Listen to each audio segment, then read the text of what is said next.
New English school Mugali येथे स्वामी विवेकानंद जयंती सप्ताह व यशस्वी विद्यार्थ्यांचा सत्कार. विद्यार्थ्यांच्या यशासाठी मार्गदर्शक शिक्षकांचा गौरव. गडिंग्लज तालुक्यातील न्यू इंग्लिश स्कूल मुगळी येथे श्री स्वामी विवेकानंद जयंती सप्ताहाचे आयोजन उत्साहात करण्यात आले. स्वामी विवेकानंद शिक्षण संस्था कोल्हापूर संचलित या शाळेत विविध उपक्रमांनी जयंती सप्ताह साजरा होत आहे. या निमित्ताने विद्यालयाच्या मुख्याध्यापिका पाटील आरे यांच्या हस्ते स्वामी विवेकानंद आणि राजमाता जिजाऊ यांच्या प्रतिमेचे पूजन करण्यात आले. त्यानंतर श्री स्वामी विवेकानंद यांच्या प्रतिमेची सवाद्य मिरवणूक काढण्यात आली. अध्यक्षीय भाषणात पाटील आरे यांनी स्वामी विवेकानंद आणि राजमाता जिजाऊ यांच्या जीवनकार्याविषयी सखोल माहिती दिली आणि विद्यार्थ्यांना प्रेरणा घेण्याचे आवाहन केले. दरम्यान शासकीय रेखाकला परीक्षेत इंटरमिजिएट स्तरावर यश मिळवलेल्या विद्यार्थ्यांचा सत्कार करण्यात आला.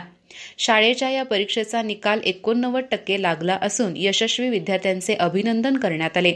यावेळी मार्गदर्शक शिक्षक रणनवरे MD यांचा विशेष सत्कार करण्यात आला. कार्यक्रमाला ज्येष्ठ अध्यापक घोरपडे SV, सागर SK, Priyadarshi SB, Santosh Patil, प्रभावळे SD, Anil Patil, Ajit Jadhav यांच्यासह विद्यार्थी आणि विद्यार्थिनी मोठ्या संख्येने उपस्थित होते. कार्यक्रमाचे सूत्रसंचालन व आभार प्रदर्शन अध्यापिका कंदगल PI यांनी केले.